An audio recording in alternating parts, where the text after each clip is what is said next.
afraid that they're not going to match. And so for years, I really wanted to try to give applicants a better idea of how competitive they might be. And I am also going to share my screen for a sec, except that I'm not as good as I thought I was because it's apparently not up here. So essentially what we did was we surveyed a lot of applicants and said, like, what actually moves the meter of how many applications you do and how you feel about your competitiveness. And what happened was that we discovered that a lot of the fears and anxiety and what pushed people to apply to more applications and to feel less competitive was sort of talking to all of their friends and seeing what other people applying to emergency medicine were doing and thinking. And what was happening was people were getting more and more anxious. And so we, for a couple years, sort of tried to devise what we were going to do to help applicants have a better idea of their competitiveness. And the way that we developed a tool that is out, and we'll put into the chat the actual page for it so that you can link in and use it if you haven't used it already. It's called EMATCH. And what it is to sort of figure out if you have any hangups in your application. It's too hard to try to quantify what your competitiveness is going to be and just spit out a number. I wish that I had a tool or could develop a tool that was going to do that for everybody. I can't. And so what I did was I went and looked at the NRMP data, specifically director's survey, and also at charting the outcomes in the match. And we put that data together, and we're showing sort of a screen, thank you, Adam, that has across it a number of different things that can actually put you at a little bit more risk in terms of your application. And what we devised was a tool that was going to help you identify the risks in your application. And almost all of you are going to say no to all the questions, which is awesome, because then we're going to direct you into all the tools, especially EMRA Match, that's going to help you actually pick out programs that are going to work for you. Those risks are having a low step score, but we're still going to show you that having a step score under 220 does not mean you're not going to match. It just means you may have to actually do some things like using EMRA Match to check out what step scores programs actually are looking at and matching at so that you apply to the right programs. Failing clerkships or getting all passes, it's a little bit of a worry. Remember, it's only if you could get a higher grade. If you're at a school where you have all passes, no one's going to have a problem with that. Not having activities or work experiences. If you didn't do anything but show up to medical school classes and take the exams, people are going to wonder what else you were doing with your time. Often that's just that people don't realize what they needed to put in their application. So if you, as you enter into ERAS, make sure you have some things down that you did. I think all of you did them. Gaps in training, another small thing. If you have a gap, you want to explain it. For major risks, it's some of the stuff that I think is really intuitive. If you are a reapplicant, you didn't match last year in emergency medicine, people are going to wonder why that happened, and you're going to want to explain. The next is failing a step. If you fail one of your exams, it's going to be something people will look at, and you want to address it in your application. You also want to look on EMRA Match for programs that do interview and rank applicants that have failed. There's a button you can do for a filter that gets you those programs. The next is getting all passes in your EM rotations. Now, this year, that is probably going to be much less of an impact because most of you are only going to do one EM rotation. And most people that are going to look at your applications and do the reviewing realize you only had one chance. And it may have been that you were a little bit of a slow starter and you didn't get above that this one time, but we don't have that second rotation to look at. So I believe that we're going to be absolutely leaning toward being much more kind in terms of not just sort of tossing out applications when we see one that just has one rotation and one pass, because we know that's what this year is about. Unfortunately, we cannot change how the year is going, but we want to interview people and we want great people at our program. So we're not just going to eliminate you and then not have anyone to interview. perceived professionalism and an ethics lab, that can be a worry to a program, right? I'm going to bring you in as a resident. I want to make sure you're someone that's going to show up and do the job well. If this happened, it's going to be on your dean letter. So don't ignore it and think that none of us are going to notice. Make sure that you put in your application what happened and how you've grown from it. That's what we want to see. You don't need to make excuses. You just have to put it into context and then show us how you're going to not have that problem in the future. So EMATCH really simply is based off real program directors' opinions of what matters to them. Not only how many of them look at it, but much more important, how important is it?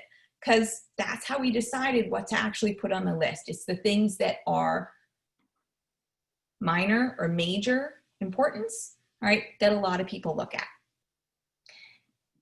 Feel free to use the tool and see if it can help you, but most of all, what it's going to do is drive you into exactly what Liza is going to start talking about, which are all the resources that you should be using, because they're data-driven resources that are really going to help you build a program portfolio that's going to be good for you versus good for the Zoom person sitting next to you.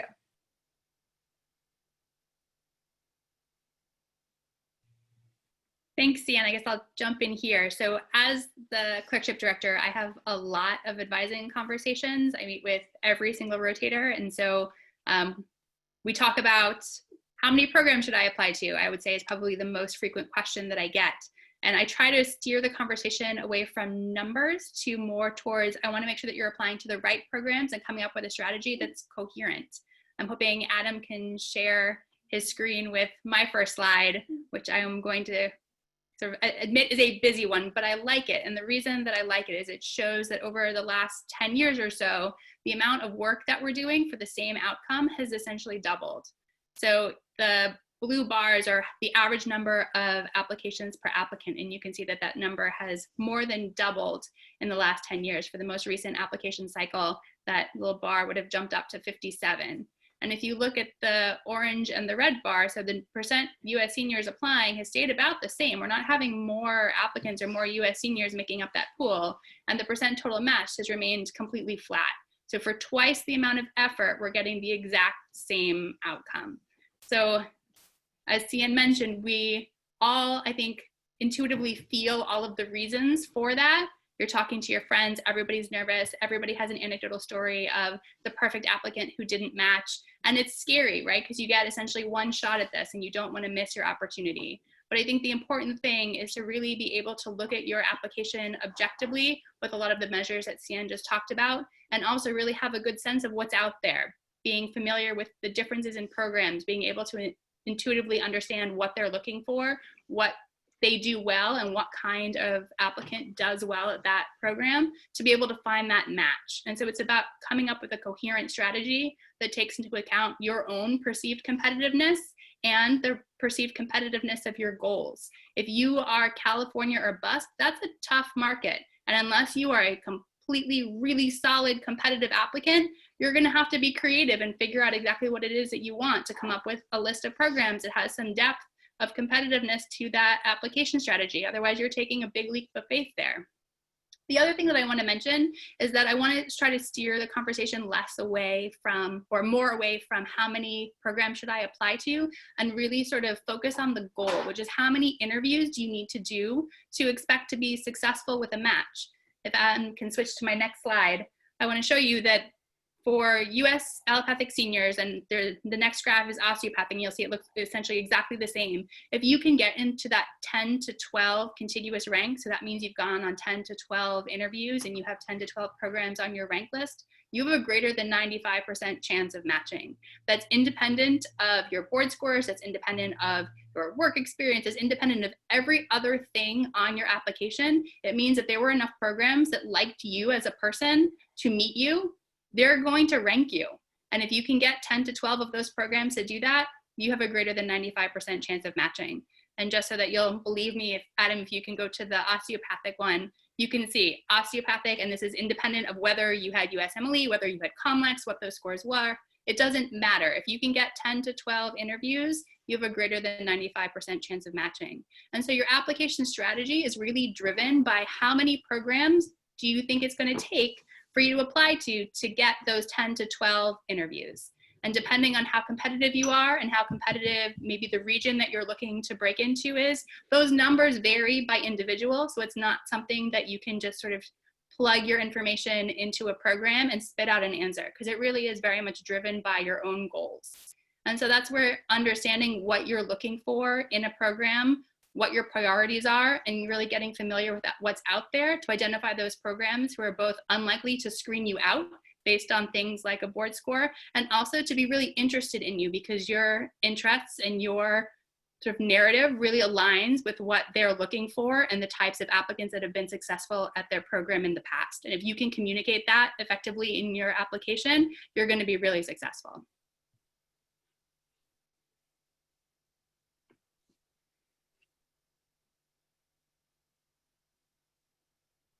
All right, well, that concludes sort of the pre-planned, the stuff that we just wanted to get out there as like a little bit of a baseline for everybody. What we'd really like to do is we'd like to answer the questions that you have.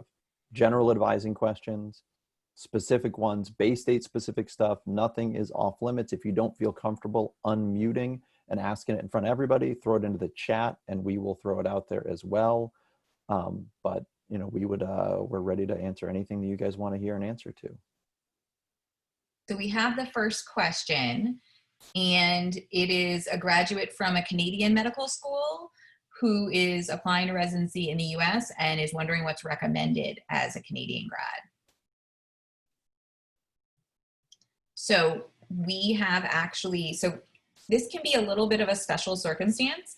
So the first thing to know, if you are an IMG in general, we do through CORD, which is the Council of Residency Directors in Emergency Medicine. We were each chairs of one of the committees, which develops resources for student advising. And those resources, we can connect and put it into the chat for you, but one of them is specific to IMGs. And so that's the first place I would send you, is go and read that resource so you have an idea of what the best data-driven advice that we have for IMGs is. Now, for many programs in the US, we won't actually consider Canada as an IMG. So I want you to know that. It is a little dependent on the programs, but many of the programs are going to consider you the same as a US grad. With the only issue being the visa piece of it. It has to be a program that has available visas, and that can be a little bit of a challenge, which is why on EMRA Match there is a whole field for programs that do have visas available. Hi, my name is Charmaine. I'm a fourth-year medical student at UNE, and my question is that we've been hearing that applications are going to basically double for most programs. And I mean, that's very exciting for programs, but I think it makes like students a little bit more nervous about, you know, standing out in like a crowd. And especially if you're getting like from like 1,000 applicants to 2,000, everybody starts to look the same. So I was just wondering like what advice you have about that, and like how are you guys planning on like, you know, kind of finding the right match for yourself in that crowd as well. Thank you. I can tackle the beginning of that. You know, I think any predictions are predictions. And so I think it's probably pretty universal that we are all expecting there to be more applications per program this year, but you can look at the graph, that would have been the same with or without COVID. Whether it is much more to the extent that is it twice as many, that's all guess. Nobody really knows. And I think this year, more than any other year, being able to really communicate your narrative in your own application is going to be so key, because a lot of those interpersonal interactions that I think drive so much of the application process are going to be really limited or very virtual this year, for better or worse. So, you know, yes, it takes some of the travel out of it. It makes the ability to go and see places virtually more simple and straightforward, but at the same time, you don't have that same sort of feeling of what it's like to walk into the hospital, see their emergency room, sort of understand, you know, the feel of it. So I think being able to make yourself stand out is really about being able to communicate who you are and what your narrative is and make it resonate with a program in a way that they see that fit. And so that's where selecting the programs becomes really important.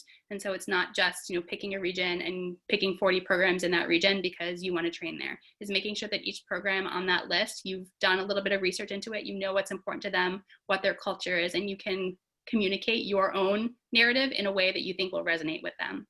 And so I think, I hesitate to say this because I know the personal statement is something that causes a lot of anxiety for a lot of students, myself included. It was a very long time since I'd written a personal essay when I was putting that together as an applicant.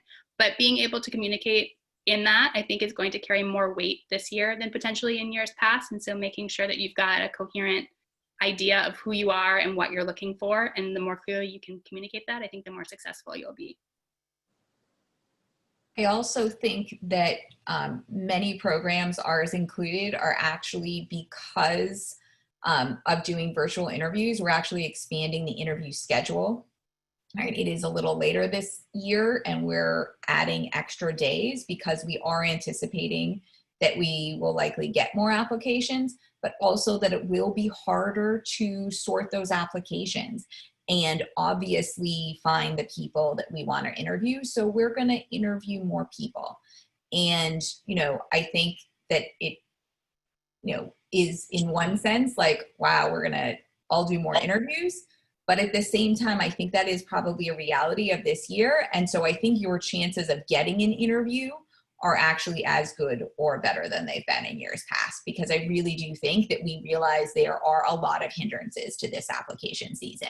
And so, the logical thing to do is to sort of bring a lot of people in and then try to make those connections. But I totally agree, if you can make your personal statement stand out a little bit, but especially reflect you and what you're looking for, that's really good for programs.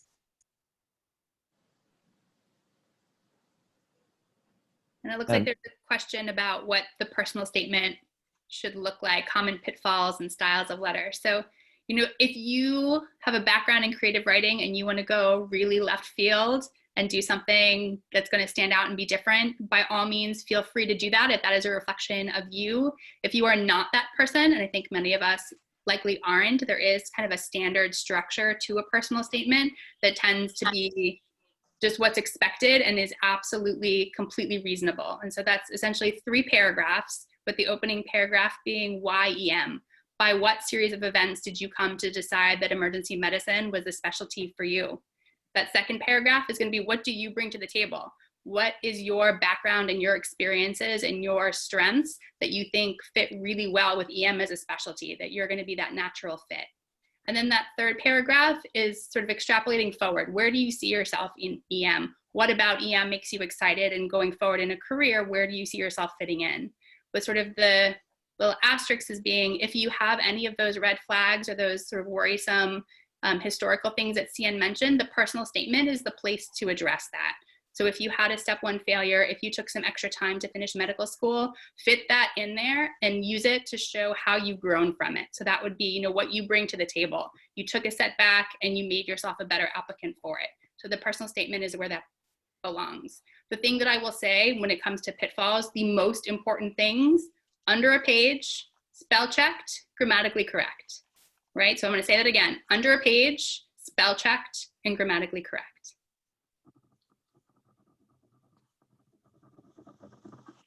Dr. Smith, I have a follow-up question on that. You went through the kind of the gist of how we would form, paragraph 1, 2, and 3. Is it all right if we're a little bit, if we figure, telling a story, or, not going off the rails too much, but just telling a story in a way that makes sense chronologically in our personal statement, you feel that's okay? Or is it kind of, most programs you think want a certain? No, I want it to be the most honest reflection of you. And I think for those of us in whom creative writing creates a lot of anxiety, having a structure to adhere to, I think it makes a lot of sense and is absolutely adequate. If you have a story that you think really will answer all of those questions and give a program a more colorful version of who you are as an applicant in a way that'll make you stand out and you're comfortable doing that, absolutely, I encourage you to do that. Thank you. I'm going to tackle a super easy one from the chat. So the question was about the hobby section. And is it better to list things in bullet points or to do like a one sentence explanation about either? And there's no correct answer to this. It is one of those little windows we're going to get into your personality. We're going to get these throughout your application. Some people list each job activity and they do it like in a phrase, 7 words to describe each thing they spend even a couple of years doing. And other folks write a paragraph and provide a lot more information. It tells me what your notes are going to look like when I work with you, and whether you're going to write long notes and I'm going to encourage you to shorten them, or you're going to write super short notes and I'm going to encourage you to add a little more thought process to it. But it's not going to sway me one way or the other. The only thing I'd say about hobbies is don't include something that you don't actually do. If you say that you love to read and then someone asks you, oh, what was the last great book you read? And you said, I had to read 1984 for this college class and it's really applicable now, we're not going to buy it. You want to put in things that are true because, again, it's your chance to show who you are, and you never know when those little connections are going to catch someone's attention in the application, be the difference between you and the other 1,000 people whose applications are in there. Those little things can make a difference. Other thoughts on hobbies from Cian or Liza? That's one of my favorite places to look for material to talk to you about. So put stuff in there that you think other people aren't going to have, right? Hiking and cooking and reading is dime a dozen, right? Put something in there that makes you different from the rest so that I have something to talk to you about that's going to be memorable and will give me a really good window into who you are and what makes you stand out.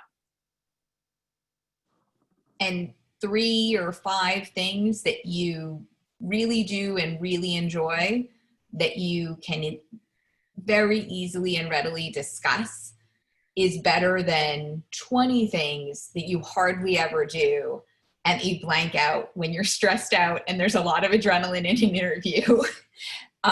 And some of that is just blanking out, but the reality is it will get brought up. So it is worth it to have less that you actually feel really comfortable talking about. In a very similar vein, there's another question, the suggestions for how to make ERAS stand out, which is an amazing question because that's really, it's going to matter this year. There's less letters, which is oftentimes the most important thing, and everything else becomes almost like window dressing when you've got 3 or 4 really good slows to look at. So ERAS, one that I would really make sure you take advantage of, there's a hometown section, which is your opportunity to put in where the places in the country that you identify with. In the same way that you are going to be doing some geographic selection to help narrow down what you're interested in, we do the same thing. There are geographies from which most of our residents come. We're a Northeast program. We get the majority of people from the Northeast, but not everybody. But most people who end up coming here have had some sort of exposure or contact with here.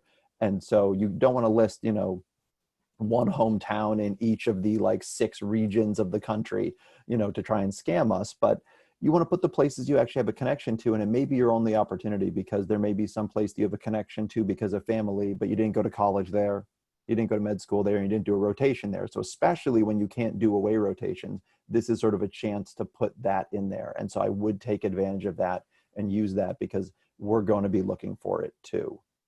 But again, sort of, use it honestly, because if at the interview I'm asking, so what's your connection to Tuscaloosa, Alabama? And you're like, oh, I just wanted to, I had to spell it in a 4th grade spelling bee. It's stuck with me ever since. I guess I have a question sort of related to that. I'm Giselle. I'm a 4th year at NYU. So as someone who's always been in New York City my entire life, and I even did grad school and all that before going to med school, I've been hearing a lot that I'm going to have a little bit of a hard time convincing programs that I want to be in a small town, a place that's not as busy. Like a lot of the programs I'm looking at, including Baystate, are like that. So I'm worried that that puts me at a disadvantage, all other things being equal, just the fact that I'm a through and through New Yorker, that's going to be held against me. Your last paragraph of your personal statement is a great place to talk about what you're looking for. And so if you're ready to make that jump and say you're looking to get out of the city, or the other way around, you're going to a more rural medical school and you need to make the case to somebody that you actually want to go and live in the city, because that can be a hard sales pitch. Sometimes people don't necessarily believe you want to do that. It can be really helpful to sort of use that last paragraph to sort of explain, I am looking for a, just knowing that you may, depending on how you phrase it, you may scare off some of the more urban programs. But if you're pretty sure you want out, you can certainly do that. I think we, not so much that we need to be convinced that you might want to come here. It's more the programs where you're not going to be happy, because programs want all the folks who show up to be happy there. And so we worry a little bit about people who, you know, are going to be very much in an uncomfortable environment for them and may struggle that way.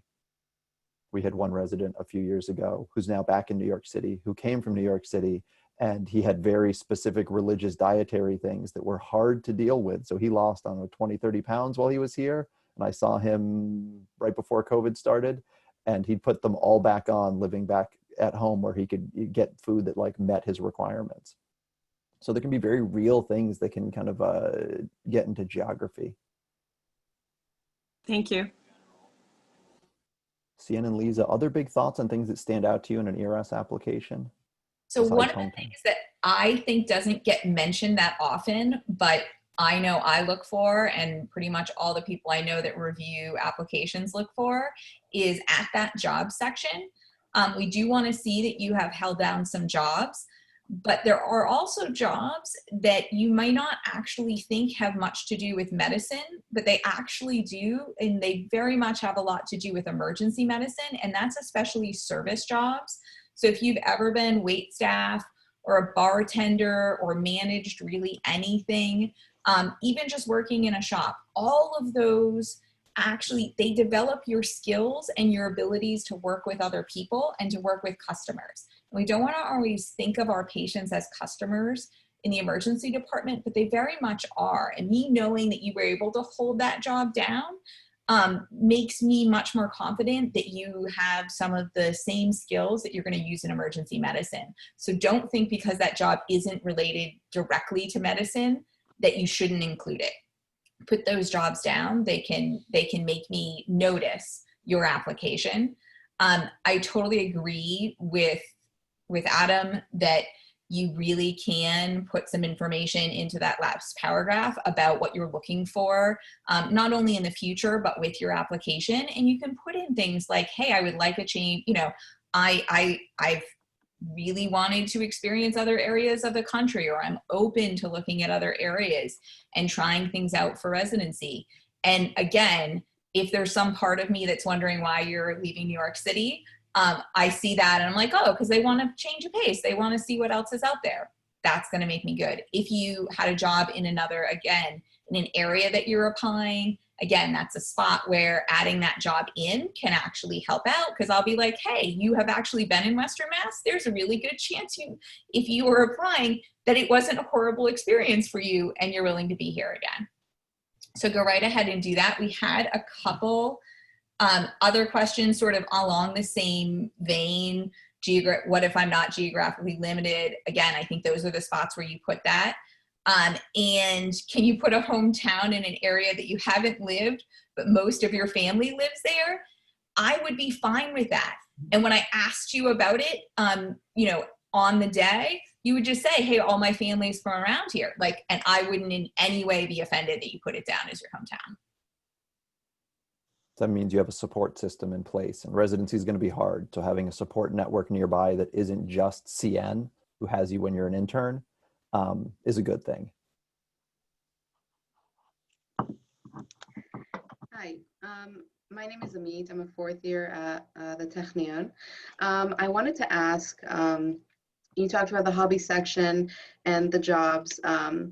When we speak about our interests, obviously some of us have interests in niche fields in emergency medicine already that, you know, we're probably going to mention there. But is that also a place for us to mention any other interests we have that are outside of medicine? And is that something also, like, just like you said for the hobbies, like it's a point that you can talk to us about? So we should mention those and be ready to talk to them. Yeah, and it also shows how well-rounded you are. You know, and I think this is true of probably many people, but I want someone who's a filled out human being that has interests. It's important to me that you enjoy things outside of emergency medicine, because you're not going to stay well if this is all you do. So I think it's a great area to flush out some of what is important to you and what you enjoy. And again, that supports me thinking that you're going to do well at my program. And yes, we are just as awkward as you are, and we want things that we can actually pick up on. I don't know if you were here for the first couple of minutes, but like we're all sitting here staring at Zoom, like, staring at Zoom. So yeah, we want things to talk about so that we can really have some good conversations. Great, thank you. Yeah. And just to follow up on the niche interest piece, that's a really important thing to include, because when you're looking at applicants and saying, is this someone who's going to be engaged while they're here? You know, so for example, we have a very big wilderness medicine interest among our residents and among our faculty. It's one of our biggest, it's probably our biggest fellowship. It's one of the bigger divisions.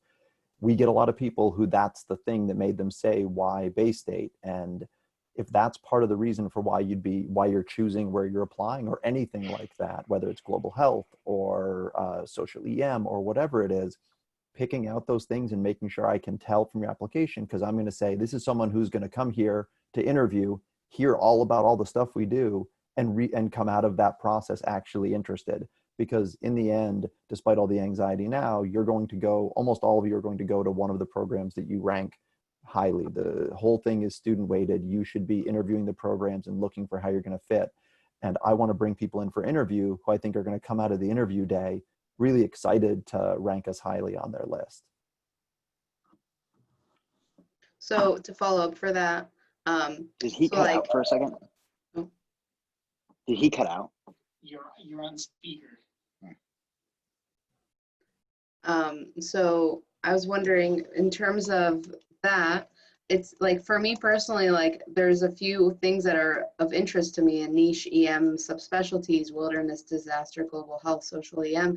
And I feel like some programs might say, oh, is she just writing that to try to check our boxes? But on the other hand, those are genuine interests of mine. And obviously I'm gonna have to pick and choose when it comes down to the real day of am I gonna pursue disaster, global health, etc. But would that to you be like, oh, she's just checking off boxes? Or would you like consider, oh, that's actually, maybe she's interested in all those? But I think what you say in your personal statement is also, it's part of the whole application. And so we're going to look to your volunteer experience, your interest group experience. And if I see that you've done some disaster work, you were part of disaster response teams, you've been in a disaster interest group, then that's going to ring really true. And so I think as long as it's a piece of a whole and the whole thing fits together and it doesn't seem like it's a non sequitur out of the blue and it feels genuine, then I think it's going to work in your favor. The other thing that I'll say is what you put in your personal statement commits you to nothing, right? You're not, if you put that you're interested in disaster medicine, you end up going to residency and discovering that ultrasound is really where you want to be. No one's going to pull that out and say, you weren't truthful with us. My personal statement was all about how I really enjoyed pediatric emergency medicine and the evolving differentials. I am more than happy to never treat children these days. Totally fine with me. Nobody's pulled out my personal statement and said that I was a big liar. And so be true to who you are right now and what interests you now. And if it rings true in the big picture of your entire application, I think it can really work in your favor and it commits you to nothing. Great, thank you. Another question that showed up in the chat that I think is probably worth addressing is what can be done for a reapplicant, and really this applies to anybody who has a major red flag, like having failed a step of the boards. So what can you do to make sure that your application doesn't get filtered out? So one of the things, this is an important one for application strategy. If there's a program that is doing lots of things to filter out, like they're using step 1 filters, they don't have any osteopathic applicants, they've never taken international grad, things that sort of clearly make it that the only people they're looking at are US MD seniors with good scores. Don't spend your application money, don't rack up more credit card debt applying to places like that. You really want to target places that are doing more of a holistic application review and do look at all of them so that it does make it through. But it can be really challenging because immediately you've got a strike against you and people reading it want to be talked into it. I don't know what Liza and Cian, because this is a new thing this year, but I think this is not the worst year to be a reapplicant because you have a bunch of letters from a previous generation. We're all going to be looking at more applications. One thing I know that I see with every reapplicant, having trained several, they really want it and have made it very clear that they know what they're getting into, because they put themselves through the horror show of the soap and then going back through all of this again. I've got no question about dedication and no question about, are they going to work hard when they come here? So I find it to be in some ways reassuring. And so I look at those hoping to find things that are like, yeah, we can work with this. These aren't things that are going to make it so that like this person's going to struggle training here. So I wouldn't necessarily say that it's going to have you excluded automatically. And I think a lot of people are looking for that as an opportunity to find somebody really great who maybe there was something wrong with their application that wasn't in their control, or that wasn't sort of truly shouldn't have been disqualifying. Other thoughts? Cian? I would say the other thing with the reapplicant is in your personal statement, as with any of the sort of major risk factors, you do want to address it and say, how you've grown or what you're doing differently. But especially with the reapplicant, I think if you have an understanding of why your application didn't succeed last year, especially if it's that you put all of your applications into California and just couldn't break in, that is going to, again, be one more factor that's reassuring to me, is you didn't have the best strategy for matching last year, and you're actually able to show me that you did well on your rotations and that you're a good person, and I'm going to be much more likely to give you a chance this year. We do have another question in the chat about whether or not to tailor personal statements. And I think each of us probably have our own opinion. I think that is a whole lot of work for you to do. And I'm not sure that you're going to get that much of a gain. Because if I read a personal statement that's geared clearly just entirely toward my program, it usually is relatively obvious. And I think, wow, they spent a whole lot of time putting together these personal statements. And I appreciate sort of the effort, but I'm sort of like, I'm not sure why that was necessary, because you can just give me a personal statement that's really genuine to you. And I don't need it to say Baystate Medical Center. I don't need it to say every single fellowship we had and how you want all of those. I want it to be genuine to you. I actively don't want that. I see that and I'm thinking that you're just cutting and pasting it, and that's a waste of the space. You have one page, and definitely just a page, to tell me about what you're truly interested in. And I don't, the last thing I want is for you to kind of describe the program. And if you get it wrong, which I've read plenty of personal statements where they tried to do that, where people have done this and they sort of get it wrong in terms of like what the program is about, that's going to turn off anybody reading it. And that's the last thing you want to do, is have your personal statement disqualify you. So, if you have two very, very different sort of types of destination for whatever reason, maybe you have a variation on your sort of your city one versus your more rural one. I could see that, but please, please, please do not tailor them to the individual program and spend the last half of it or last paragraph telling them about what you think their program is. I'd much rather hear about what you want to do and what you're interested in. That way I can try and talk myself into how we're going to be able to do a great job doing that. Because every application we read, we want to like your application. That we don't want this to have been time wasted. So we're going to give you the benefit of the doubt. Same thing for geographic location, especially this year. I know that came up in the chat. We're going to presume if you applied to us that you were interested and say, well, couldn't do an away rotation.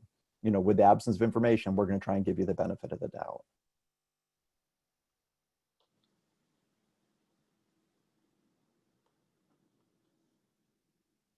And just really quickly about the question regarding step 3 for reapplicants, I would say in the grand scheme of things, unless low step scores and a pattern of poor test taking performance is one of the major reasons that you've identified as the reason you weren't successful, I think that having step 3 available is probably an exceptionally minor aspect of your application that programs are going to be interested in. And so if you can get it done and you can do it well, great. If you can't, I wouldn't have any anxiety about having that not part of your ARIS application this year.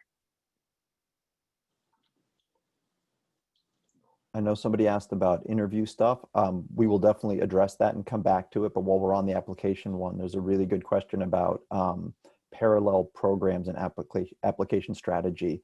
Because some schools, especially with EM being perceived as being incredibly competitive, even though as Liza showed you, the environment hasn't really changed in over 10 years, the proportion of programs to applicants.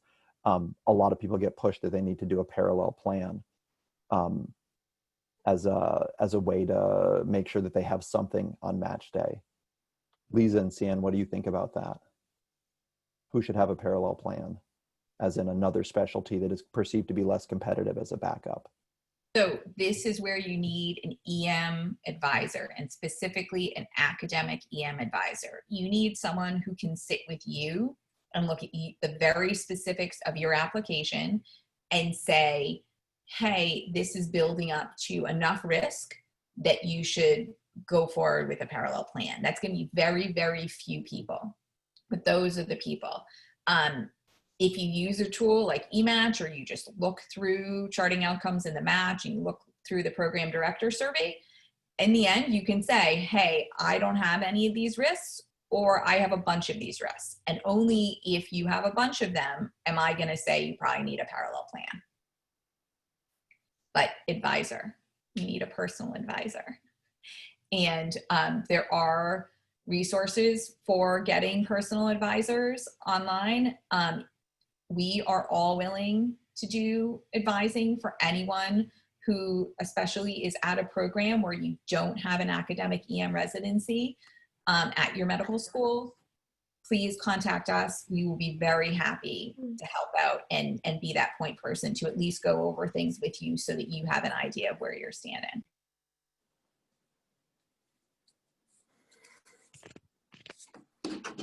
I think we got to address it again. The personal statement came up again because some folks are advising to customize them. And this may be like a variation this year. I mean, that's one of the challenges to this year is we don't know. I'm not surprised there are some folks that are advising to do more customized personal statements. I'm not looking forward to reading all of the customized personal statements. But I guess I'm not surprised given that it's harder to show interest using, the traditional way of doing with an away rotation. I think I'm going to be looking for the hometown before I'm looking for the personal statement piece of it to go through. And so, if you feel like it's really hard to convey an interest in an area and you want to make that a very small piece of it, it's hard for me to tell you not to because this is a little bit different this year. But I think that space is generally better used elsewhere. And long sort of stories about about different regions you're interested in, I would kind of try and talk you out of.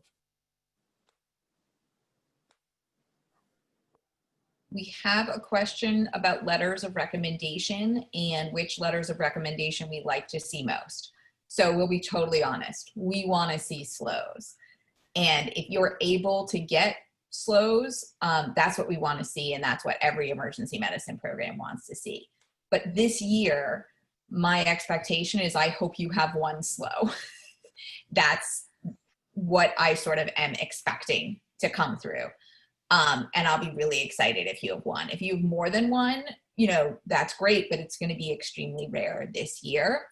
For other letters of recommendation, if you can get a letter of recommendation within emergency medicine that is not a group SLO or is from an elective within emergency medicine, that's probably my second choice.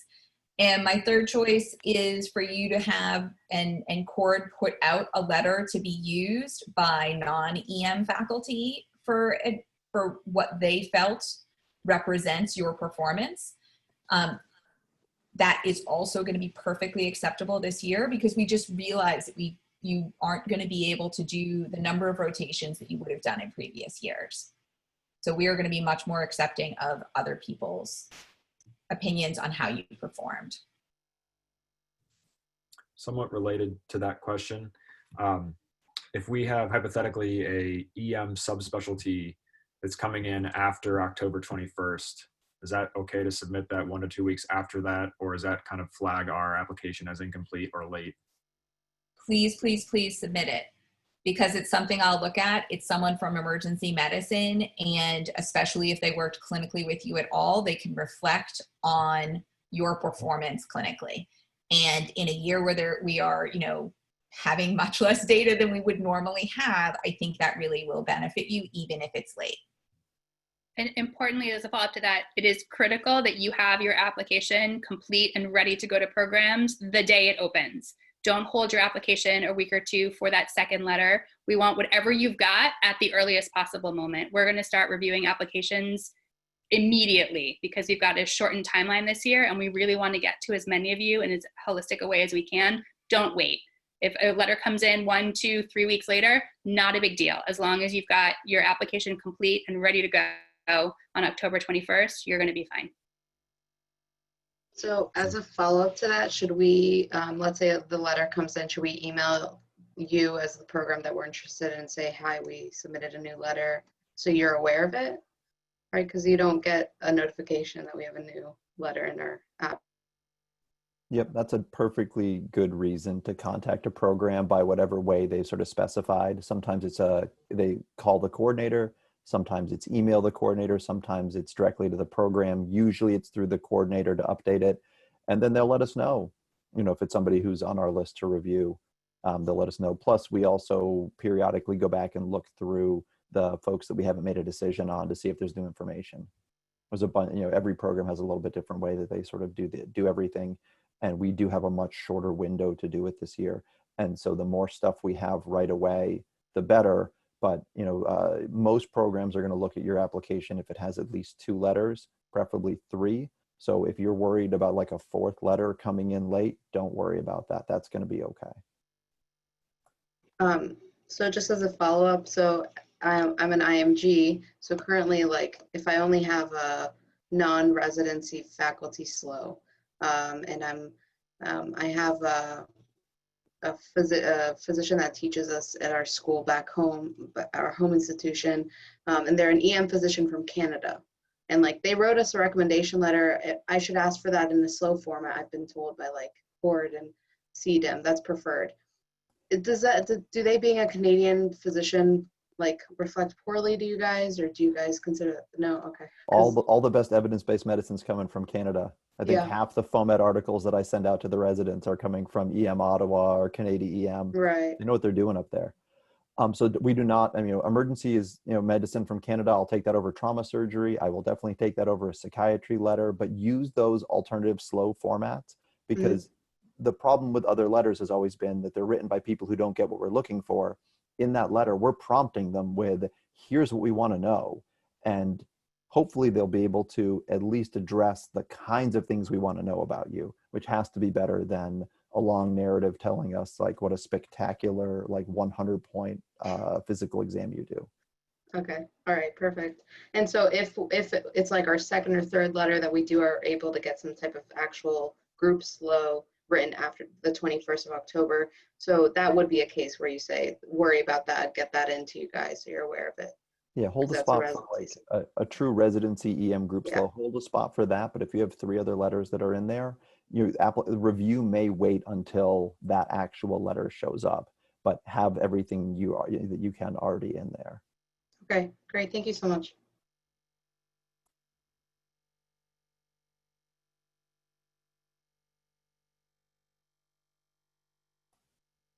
There were some specific questions. There was a specific question about CK scores.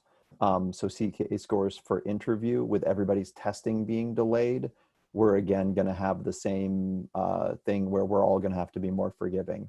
There are going to be programs that really like to see a step 2 before they make a decision, or a COMLEX 2 before they make a decision. And they're probably not going to do that this year. And they'll go right back to it next year, maybe, unless they find out that the boards just aren't that important. But yeah, there's going to be, going to have to give folks a benefit of the doubt. So I think not having a step 1 score is going to be a real challenge for programs to evaluate your application. But step 2 being in, I think, is much less important. But everybody knows that COVID has kind of screwed with everybody's test taking timing.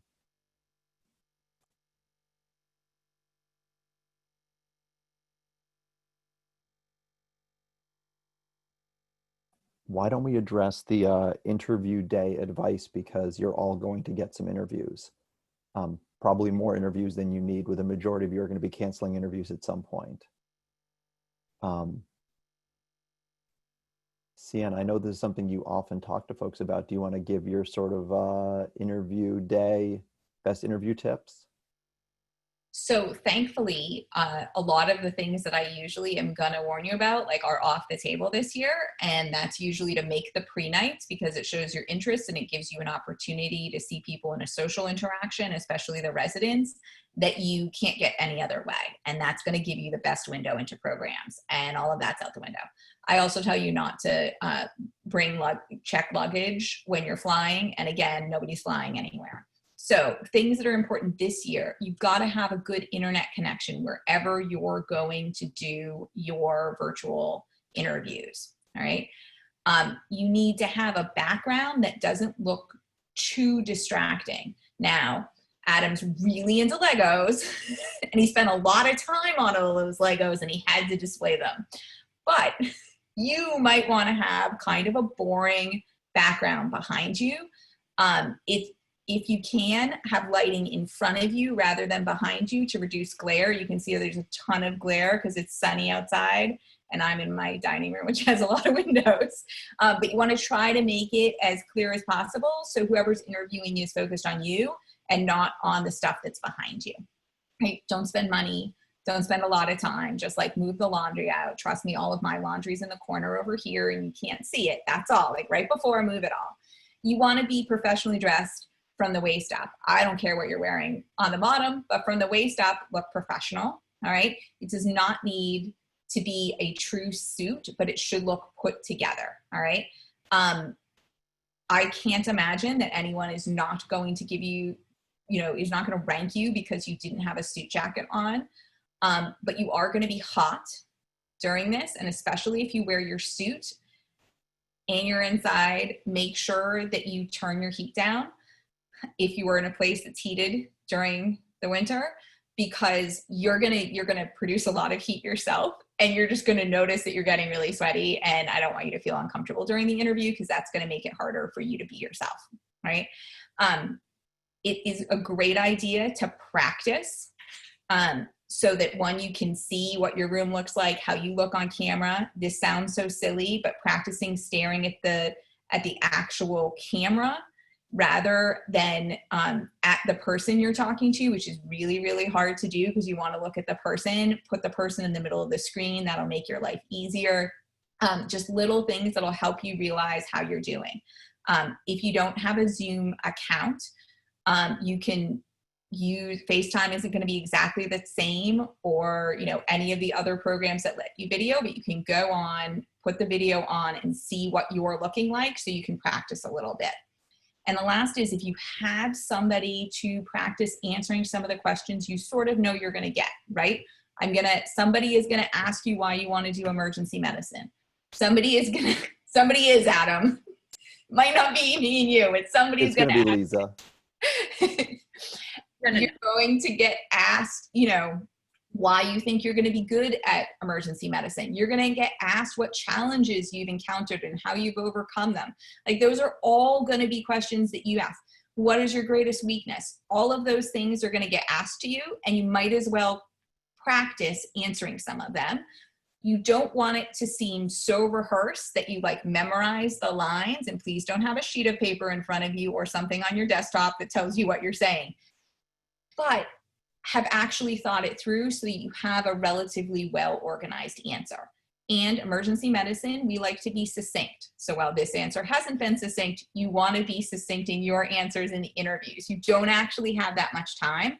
And so please make sure that you've taken a little time to think ahead what you can. And when you don't know what to say, all right, you get that oddball question, don't freak out. Give yourself a second pause, and then whatever comes into your mind is okay, all right? Sometimes the reason someone's asking you something that's oddball is not actually that we care about the question and the answer that you come up with. It's that we care about that you can come up with something. This is emergency medicine. You're going to have situations where you absolutely don't know exactly what to do, but you need to make a decision. And sometimes that's what we're checking. Can you make a decision? Can you just say, all right, I can go with this, rather than sort of freaking out and staring at a horrible camera? The thing that I would add to that is to not forget that this is a professional job interview. you are invited for the interview, they already like you. They're trying to get a sense of how well will this person fit. They plan to rank you. They want to know where on their rank list you should go. And so they want it to feel interactive and informal, and we hope that it does, but never lose sight of the fact that it is a professional job interview. And that means no profane language. That means no off-color jokes. It sounds silly, but just remember, this is a professional job interview. Don't do anything that you wouldn't do sitting in a suit jacket in banking is the most sort of boring thing I can think of. Like it Bear Stearns, if that still existed. The other thing that I would say is remember that everything skews positive, right? You didn't hate medicine because they rounded for forever, and how could anybody do that? It was, you know what, my favorite part of medicine was going to the ED and doing the initial patient evaluations. That's what I really enjoyed most from that rotation. And so no matter what you're talking about, it's in a positive light, right? Nobody wants a negative person around them. So always professional, no matter how informal it feels, and skew everything positive.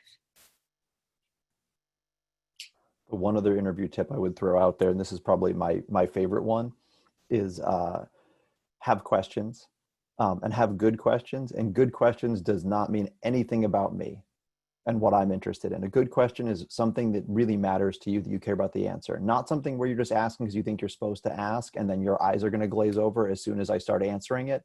The things that really matter to you in making this decision is what I want to talk about. I want to have a chance to talk to you about what we're going to do. And it's okay if it's a challenging question and we're not sure what our answer is for it. You know, that's okay. You know, but it's the stuff that really matters. And those are sort of what I think of as the good questions. And having no questions very quickly makes folks feel like you're really not interested in, you know, nothing will make a program feel like you're just there because, you know, looking for that 13th program on your rank list than having no questions when given the chance to ask some.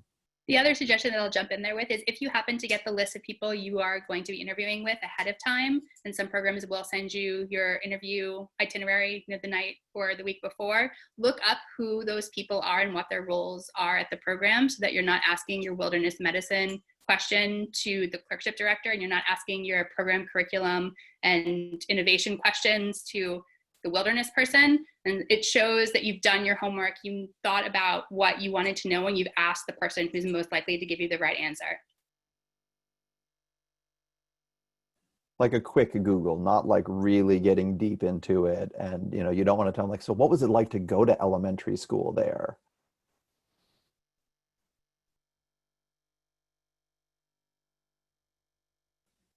I don't think we missed any questions in the chat, but if we did, please throw them out now. We're also happy to answer any other questions you have. I know we're a little bit over, but that's okay. We are used to doing this.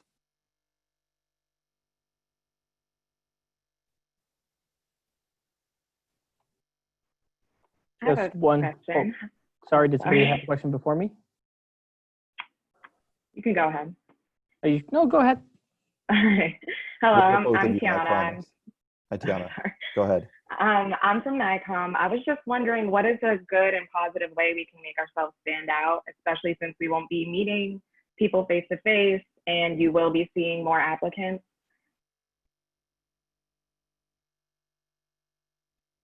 You mean stand out in an interview or in what context? Yeah, like in an interview. Sorry. I mean, I think that goes to active listening and body language, and even just talking with you right now. I think all of the things that you're naturally doing, right? Your attention, your background is perfect. There's nothing behind you to distract me. Your eye contact, you're personable, you're sitting forward, you're engaged. And I think those are all the right things. So all of those active listening things that you would be doing if we were sitting in an office with each other, you're doing them naturally in this virtual format. And I think that that's the most important thing. Pretty much the opposite of what I'm doing right now, where I'm slouched back with a goofy background staring at my second screen. Do the opposite of that. And don't be afraid to smile. It sounds so silly, but like we're used to taking a lot of cues from being in the same room with someone. Really, it is okay to smile while you're on Zoom. Definitely the lean forward makes a real difference in just how much it seems like you're having a real conversation versus you're on these silly screens talking to each other. Michael, did you have a question?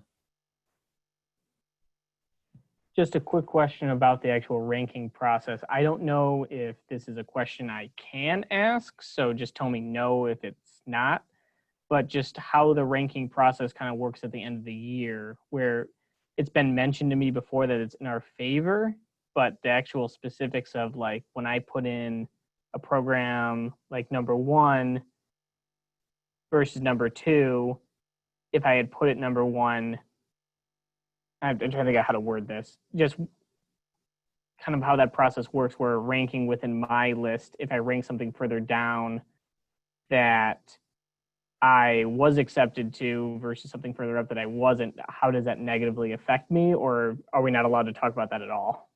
Oh, we can talk about anything we want. There are no rules. I threw into the chat a video that has saved me so much effort over the years, because I used to like whiteboard this and try and like diagram the match algorithm. And now someone made like a YouTube video out of it that just shows you how it works. But the short version, the ultra short version, is that it's student weighted. So you should always make, without knowing any of the math, put them in the order that you liked them. And don't worry about well, they liked me more. About 20% applicants every year in the applicant survey.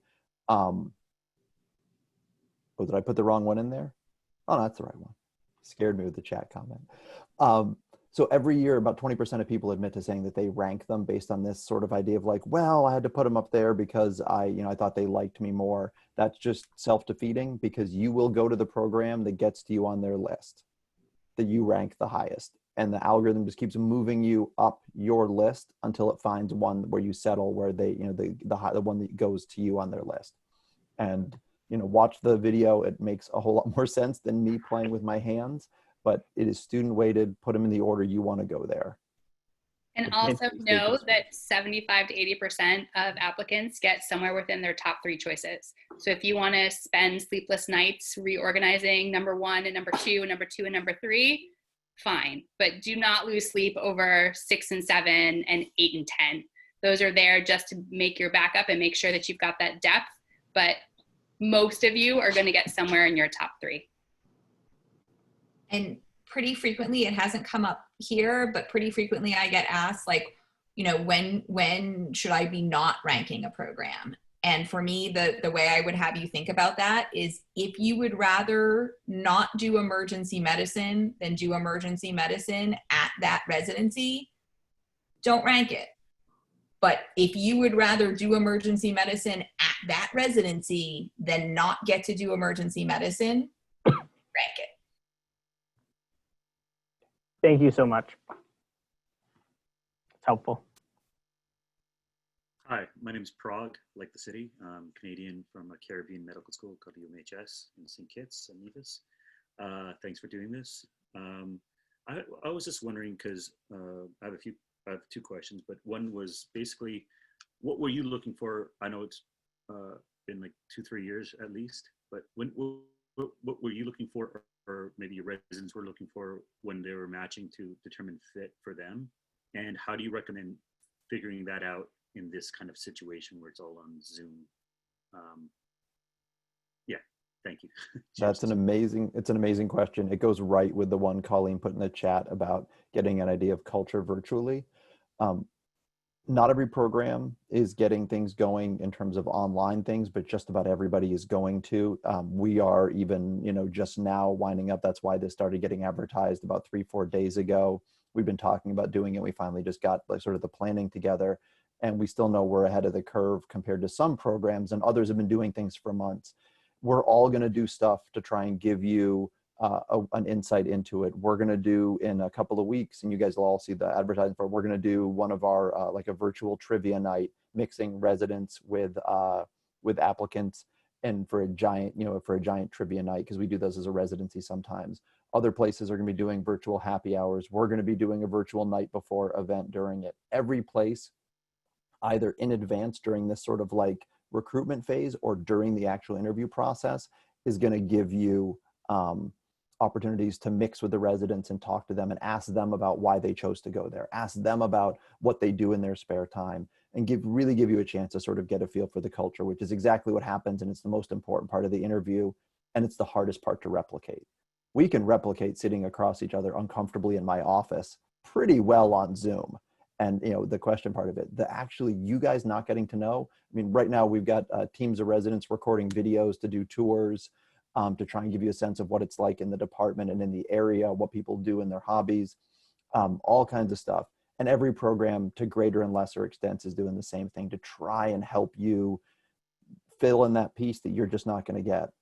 Because it's going to be really hard, and it's going to be really hard for everybody to figure it out.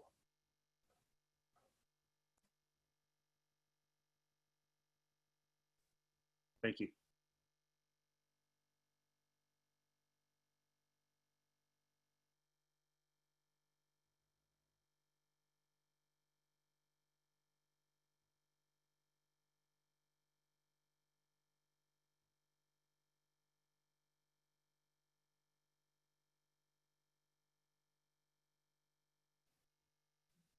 I just wanted to, Justin put in the calendar that we're working on in the Zoom, so everybody should use this. It's a great calendar.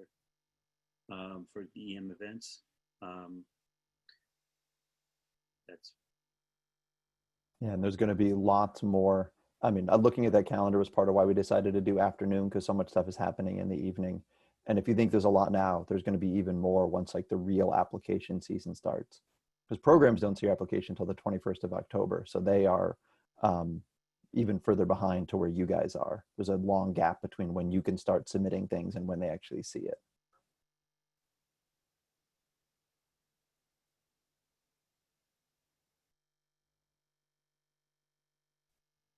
Just to clarify, because I know this is asked, but just to make sure, so everything, because we were told in the past before, you know, whatever happened,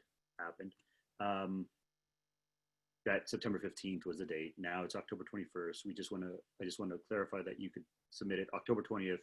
Just don't submit it after, and it doesn't make a difference whether you submit it September 15th or October 20th. It's the same thing because you won't really see the difference, correct? As the program, we will get all the applications on October 21st for the first time. And so that is when you want to have everything in by.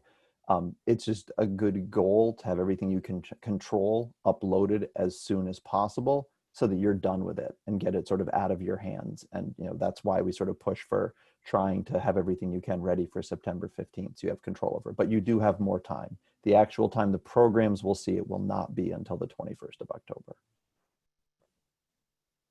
And then following up, there's the how quickly after that the interview gets sent out. People are going to start offering them as fast as they possibly can. We're on a compressed timeline this year. We usually have several weeks before we have to really make a decision. We are all really looking forward to that last week of October when we're going to do nothing but review double the number of applications that we've seen before. That's the sarcasm that gets lost in Zoom. We're not excited about it. We know we're going to do a poor job screening for things. We're going to try and do the best we can for it. We're all trying to like clear our schedules and make time to do it because we're going to want to get some interviews out very quickly within a couple of weeks, but it's going to vary. You'll have some places that are ready to go, especially if they always interview most students from a school. They may just start offering them out within days, and other places that are going to be a little bit further behind. But that's how it's always been because there's a wide range in when people do their interviews. Some programs start a lot earlier and end a lot later. We're all going to end later this year.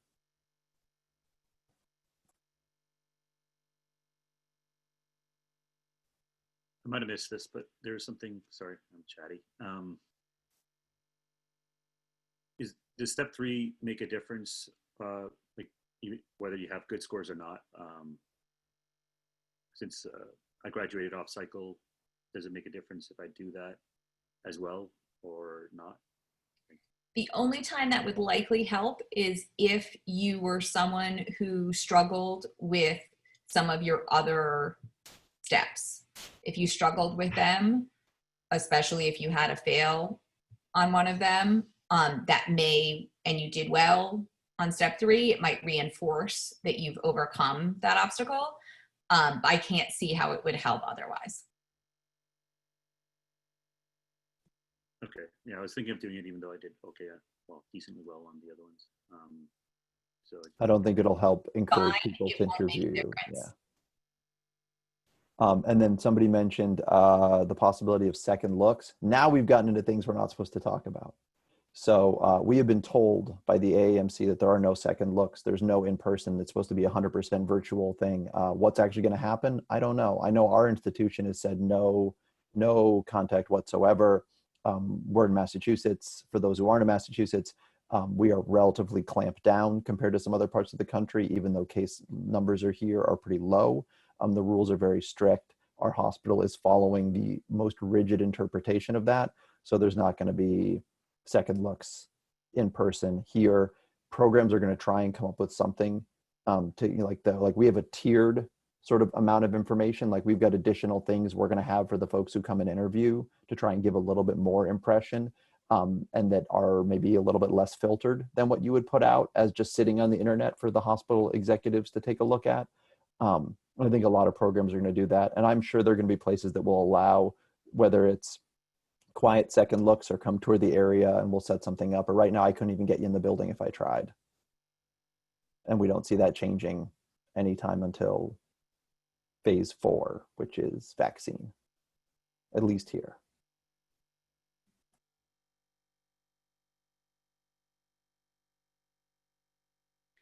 I have just a question, just to clarify.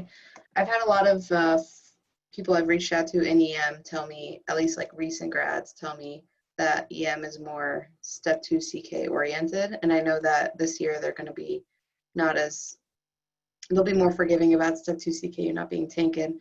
But if you do better on step 2 CK, like extremely better than step 1, does that sometimes, is that better than having an amazing step 1 and step 2?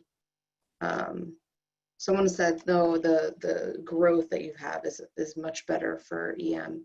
They like that better than just like having both really high scores, let's say. Liza, what's your take on step 2? We like to see strong scores. If you have strong scores in step 1 and step 2, I wouldn't say that that is less desirable than growth. Most students do better on step 2 CK than on step 1. Step 2 CK is a test more of clinical knowledge. You can imagine how that would translate to an emergency medicine wide breadth of clinical skills. So, they're testing different things. Students tend to do better on step 2. I think the place where it's really important and it does help is if you have a step 1 score that's in that filterable range. Say you got 210 on step 1 and then step 2, you show a dramatic increase. What that can do for you is any program that had concerns or reservations about your ability to take marathon testing scenarios, right? Because ultimately you have to pass your boards to be EM certified, and step 1 has been shown to be predictive of that. So if there was a program who was concerned about your ability to manage in those marathon testing scenarios, and then you took step 2 and just knocked it out of the park, I think that would assuage any concerns that they would have. So if you had a program who was considering filtering you out potentially based on your step 1, but they looked at your step 2 and it was dramatically better, that can be really an important data point to sort of screen you back in. If your step 1 score is already strong, your step 2 score, it matters less. Thank you. And because a lot of people aren't going to have access to step 2 because of testing closures, like we said before, there's just going to be a little bit more kind of speculation, like in sort of forgiveness for, oh, well, they don't have a step 2. We'll just make do without it. And that's okay. Thanks. And I saw someone mention this a bit higher on the chat. I don't think it was mentioned, but for an IMG regarding ECFMG certification, we have to take this English proficiency test, and we were told to do it before December 31st. The AAEM and RSA released a statement kind of against that, how, for students like who are either Americans or go to English curriculum schools, it's kind of not really necessary. So do you guys, like for Baystate at least, are you even going to be looking for that for an IMG, even if I'm a US IMG, for instance, or it's not really, it doesn't matter for you, just as long as I certify later on? So programs that have a history of taking international grads are going to fall into line and are unlikely to, if it's not being asked to do it. We actually do not often take international grads at Baystate. We've been very few over the years. And And it's a lot of the time it comes down to sort of institutional things and sort of institutional requirements. Some of it's above and beyond sort of what our program director is allowed to make these decisions. And they just say, I'm sorry, but you can't have any international grads or even in your program. So unfortunately, we are not a place that has a history of taking, I think, one in the last 10 years, and they had sort of a extra connection to get through.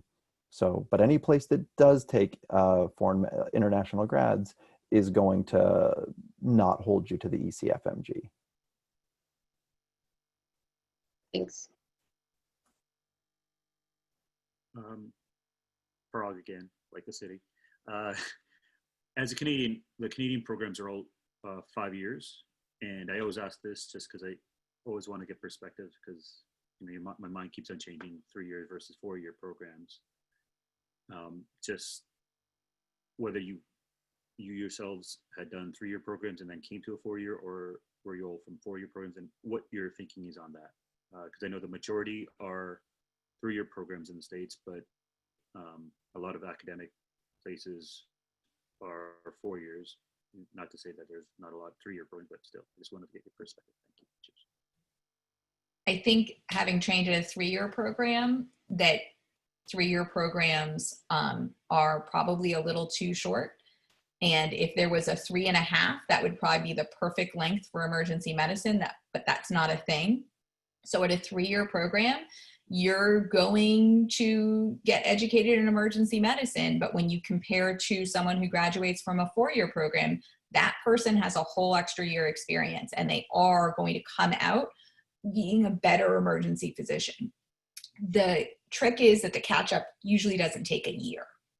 So what I did, and I think what a lot of people do, is to actually look at both and see if you find a program where you love the people, you love the way they're presenting emergency medicine, and where you want to practice. And if that program works for you, then say, hey, can I deal with this only being 3 and I might have a little less experience? Or it's a 4, am I willing to put that extra year in because I really love this program? And so really look at it holistically rather than just saying I'm only doing this or that. The last piece is fellowships have also changed this. You know, a 3+ a fellowship is for a lot of people going to be better than just a straight 4. So there's a lot of nuance here. I don't think one is better and you should just do it. You have to look for yourself. And I apologize, but I have to go get dressed for a shift. But it was really great to talk to all of you guys, and thank you so much for joining us. Thank you, Dr. Clayton. Just as Thank you so much for your time. I trained at a 4 year program, and I think when a 4 year program is done right, there is graduated responsibility throughout the years. And so what I got out of that 4th year was the opportunity to develop sort of my teaching style, my supervisory style, and come out with a really clear viewpoint that I wanted to do academic medicine and I wanted to supervise trainees. And I didn't have to figure that out on the job. I knew coming out of residency that what I wanted to do was be an academic clinical teaching physician. And I already had some sort of style and experience under my belt to do that.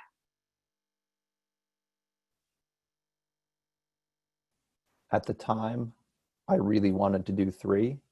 And with the benefit of time, I don't know why they let us graduate in 3 years. 4 would be better for the majority of people. But I've also trained people who were ready, like they could have been a safe emergency doctor after 2. But I think there's, you know, there's a spectrum. Certainly everyone else in the world thinks we're crazy that we can do this in 3 years. But it depends on the training and the setup and sort of what you do with your time. One thing about a 4 year program, just make sure that it's like you're getting something for it. Like Liza got a ton out of her 4 year program, but if they're just getting extra work from you and you're not actually kind of growing as a clinician or adding like other skills that help you sort of develop your career, then it may not be worth it. But ultimately, in 10 years, like whether you did 3 or 4 isn't going to have made a huge difference to you. It's really going to come down to what your experience was. Somebody had thrown in the chat, and I just want to address it really quickly, about rotators getting interviews. Almost every place that will interview everyone who rotates with them, to the point where some people don't think of those as interviews that count from a, like, am I getting enough interviews? They think of them as like a courtesy interview. They are the places, you know, they are your best options, are the places that you rotate, but almost all of them are going to interview you. And it isn't a courtesy interview, that you are the most, the places you rotate, you are the most, you're the people they have the best feeling about. They don't think it's guesswork based upon a couple hours on Zoom. They really feel like they know what it's going to be like to have you train in their program. And I think there's going to be a lot of programs this year kind of sticking to the people that they know well, and giving the benefit of the doubt of the people they know well through whatever relationships beforehand or rotators. And then I think the students are going to do the same thing. When you don't know, you're going to stick it kind of closer to home. That's what my expectation is going to be. There was a question, and that it's going to be really hard to answer about, given that, there's going to be more interviews done this year, what happens to that 10 to 12 magic number? And that's a great question. We don't know. It's not going to be double the number of interviews, because everybody sort of said, well, we're going to have to interview more, and then looked at the amount of time that goes into it, because there was no travel on our end of it. We still need to. I have to go into the office to do our interviews because they've got lighting and all this whole setup. It's exactly the same amount of work for me to do interviews this year, and for most program side folks. So I think most programs have found a way to add to their interview days, but it's not double. Maybe it's 20% more people are going to get interviewed than in previous years. I'm sure some programs it's going to be a few more than that. Some it's going to be a lot less, that are comfortable saying, you know what, we don't use our whole rank list, we're going to be okay doing it. So that number might move, but it's not going to be 20 interviews. The magic number, maybe it's going to be, instead of being 10 or 11 to be 95%, maybe it's going to be 12 or 13 or 14. So I wouldn't blame anybody for wanting to do a 13th or 14th or even 15th interview this year. But if you want to do 20 or 25, power to you, because that's a lot of time on Zoom, and I'm looking to get less Zoom in my life, not more Zoom in my life. Liza, any thoughts on that? Because we're totally making stuff up now. We try and do evidence-based advising and use like years of data, and this is one where it's a lot more guesswork. No, I completely agree. I think that the number of interviews doesn't scale the same way that the increase in applications is going to scale. So that number might nudge a tiny bit, but I don't think in any meaningful way above 12 or 13, which was already a very conservative, right? We're talking asymptotic to 99%. So we're already at the most conservative end of that spectrum. And I would say if you're planning on doing 20 to 25 interviews, then you need to edit yourself better. You need to be more in touch with what you actually want and be prepared to make those editing choices, both to save yourself time and energy, but also to allow your peers the opportunity to get those interview positions that you don't need. And so you need to answer for yourself what you want so that you're not taking that from other people. And what we've seen historically with the numbers and the number of interviews, there's a limiter there. It's somewhere around 95 to 97%, no matter how many interviews people do. Because every year there are people who go and do 20 interviews, especially you live in New York City, it's easy to do. You can go around and interview at every program. People do that. And at any of those points, it doesn't guarantee matching. There's more it's more to it than just doing an endless number of interviews, and when you get to that, 12, maybe it's going to be 15 this year, but somewhere around there, it's diminishing returns. Like, more interviews are not going to help you make the decision. It's not going to guarantee match if you're just doing it for safety. If you want to do 15 so you can see 15 places and have more choices, I totally get it. But, almost everybody, like Liza said before, is going to match in their top 3 in the majority. There are people who match who rank only 2 places every year. Don't do that. But people can still match that way, despite all the effort you put into your giant spreadsheet of information. And then another great interviewer question, and then I think we're probably going to wrap things up in a couple of minutes, but this is advantage to interviewing early versus late. There is none, fortunately, on the program side. You guys only have to hopefully do this once for those who are reapplicants. Just this one second time, just the twice. We do this every year. This is my 14th interview cycle, something like that. The program side of it gets really good at understanding, at sort of equating an early versus a late time coming through. The late ones are not worse just because you're late in the cycle. They count just as much. The early ones you're not forgotten about just because you came in too early. We all have a different system for how we keep track of that information. So things that we do to make sure that we remember what it was like when you came through, whatever the interview scoring rubric, we're able to compare. But there's no one side is not better than the other. And those late interviews absolutely count.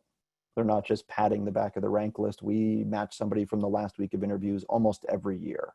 and feel lucky that we managed to sneak them in, even if it was sort of off the wait list, sneak them in at the end, because all that paperwork stuff you're going to submit and obsess over on ERAS does not really answer the question of what's it going to be like to spend 3 years with you. And the interview process, I mean, even just getting to converse on Zoom like this is so much better than reading about you on paper. And this isn't perfect, but as somebody put into the chat, we are pioneers.